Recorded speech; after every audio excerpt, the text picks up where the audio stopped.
Tonight, the historic shakeup in the race for the White House. The Republican frontrunner, former President Trump, now charged by the government he used to lead and wants to lead again. And now his Republican rivals calibrating how to respond.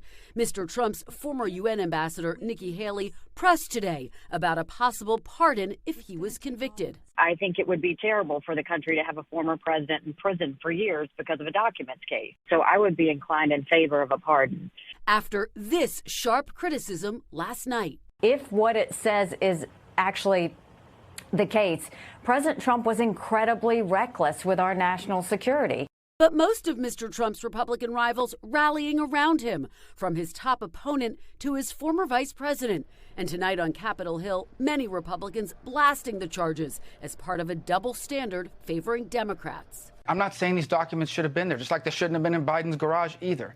But they do not meet the standard of bringing a prosecution. You got a classified document concern with Clinton, Biden, and Trump. So 3 people involved in the same thing, but only one gets prosecuted? How is that justice? Hillary Clinton was investigated for keeping classified documents on an unsecured private email server. Investigators say she cooperated and was not charged. A special counsel is investigating President Biden's handling of classified information, which was found in multiple locations, including his Delaware home and garage. Mr. Biden and his attorneys have cooperated with investigators. Tonight, no comment from President Biden about Mr. Trump's arraignment.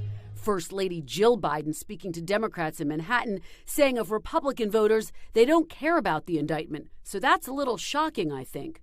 A new poll showing 76% of GOP primary voters view the indictment as politically motivated, though fierce Trump critics like GOP candidate Chris Christie arguing the charges are another sign Republicans should move on from Mr. Trump, and the former president should have turned over classified documents when they were subpoenaed. He is now going to put this country through this when we didn't have to go through it. Everyone's blaming the prosecutors. He did it. And this reaction from a Republican congressman in a swing district. We can't just deny what President Trump did was wrong. I mean, it's clear as day wrong. Kristen, at this point, the indictment not impacting Mr. Trump's frontrunner status. Lester, that's right. The former president himself and his closest advisors saying the indictment is emboldening him politically, energizing his base. The one factor that could potentially peel away his support around the edges is if top opponents like Governor DeSantis start to sharpen their tone against Mr. Trump on this issue. Thanks for watching our YouTube channel. Follow today's top stories and breaking news by downloading the NBC News app.